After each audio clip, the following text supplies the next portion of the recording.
Strength-based theory. Strength-based theory talks about the positive elements in human beings. Strength-based theory کا مطلب یہ ہے کہ it looks at the positive aspects of human life. It negates the negative. جو strength-based theory ہے وہ basically اس کو positive thinking بھی کہا جاتا ہے یا لرنڈ آپٹمزم تھیوری بھی کہا جاتا ہے. یہ تھیوری جو ہے وہ صرف اور صرف پازیٹیو ایلیمنٹس ان لائف سے ڈیل کرتی ہے. یہ جو نیگیٹو ایلیمنٹس ہیں ان کو نہ پنپنے دیتی ہے اور نہ ان کو کنسیڈر کرنے دیتی ہے. کیونکہ ہیومن بینگز جو ہیں وہ اگر نیگیٹیوٹی میں پڑ جاتے ہیں تو وہاں پر پھر بہت زیادہ ڈپریسنگ صورتحال ہو جاتی ہے. People can go into isolation if they are struck with depression. So this theory tries to avoid those situations. اس تھیوری میں کاؤنسلر کا جو رول ہے وہ بے حد امپورٹنٹ ہے. اس تھیوری میں چونکہ ایمفیسس جو ہے وہ پازیٹیوٹی پر ہے تو جو کاؤنسلر ہے وہ پازیٹیو بیہیویئرز پر بہت زیادہ توجہ دیتا ہے. اس تھیوری میں پرابلم جو ہے وہ یہ نہیں ہے کہ پرابلم ہے کیا. اس میں اس مسئلے پر بات ہوتی ہے کہ کسی بھی مسئلے کا اگر انسان شکار ہوا ہے تو اس میں سے what is the learning principle that is coming out. So that learning principle is the central question. ہم اس چیز پر بات کرتے ہیں کہ فوکل پوائنٹ جو ہے اس میں وہ یہ ہے کہ ہم نے کوئی بھی انکاؤنٹر جو ہے وہ ہم نے پرابلم کو انکاؤنٹر کیا اس میں سے ہم نے کیا سیکھا.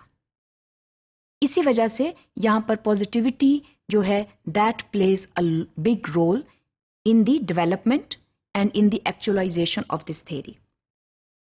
نیگیٹو سچویشن جو ہے that is not a complete defeat. If a human being faces a negative situation in the classroom context, in the academic context, it can be as simple as facing a failure. Suppose a student has failed a subject. Let's not take it very negatively, because negativity is not there. What can you learn from this defeating situation? How can you make yourself better the next time when you work on this? So this is something that provides this theory a lot of positivity. Negative elements are temporary setbacks, and those setbacks can be handled adequately within the school and also outside the school. اس وجہ سے جو negative elements ہیں ان پر بہت زیادہ بات کی نہیں جاتی. اس میں جو کاؤنسلر ہے اس کا رول بہت امپورٹنٹ ہوتا ہے. اس میں جو کاؤنسلر ہے وہ بہت زیادہ کنسرنڈ ہوتا ہے اسٹوڈنٹ کی یا اپنے کاؤنسلی کی اسٹرینتھس اینڈ ویکنیسز پہ, اور وہ کوشش کرتا ہے کہ ہی اور she brings out the positive from with in.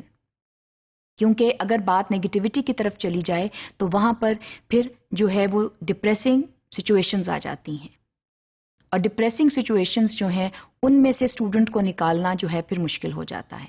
So strength جو ہے اور ویکنیسز جو ہیں وہ کاؤنسلر کو پتہ ہونی چاہیے, اور کاؤنسلر کی یہ کوشش ہوتی ہے کہ وہ جو ویکنیس ہے اس کو اسٹرینتھ بنانے کی کوشش کرے, کیونکہ بہرحال جو فوکس ہوتا ہے وہ پازیٹیوٹی کے اوپر ہوتا ہے. کاؤنسلر جو ہے اس میں بہت ضروری ہے کہ وہ اپنے اسٹوڈنٹ کو, وہ اپنے کاؤنسلی کو اچھی طرح جانے اور پہچانے.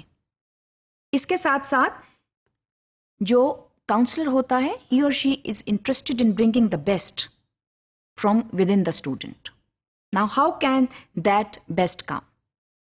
وی want to repair something that has gone wrong, and that needs to be done in the light of the positive elements. کوئی بھی اسٹوڈنٹ ہے اس میں ساری چیزیں تو نیگیٹو نہیں ہوتی, جو پازیٹیو ہوتی ہیں ان پر کام ہوتا ہے, اور جو نیگیٹو ہوتی ہیں وہ پازیٹیو بن سکتی ہیں.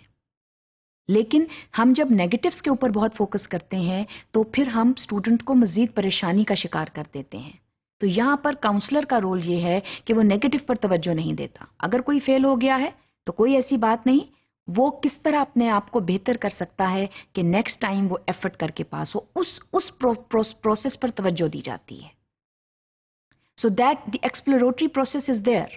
یہ ایکسپلور ضرور کیا جاتا ہے کہ کازز کیا ہیں, ہاؤ ایور ان کازز پر کام کر کر ان کو پازیٹیوٹی کی شکل دی جاتی ہے. اس لحاظ سے یہ تھیوری جو ہے یہ کاؤنسلر اور کاؤنسلی کے درمیان it builds a good rapport between the two of them.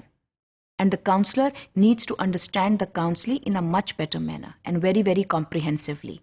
Only then, positive things can be worked out in an amicable and in a very strengthened manner.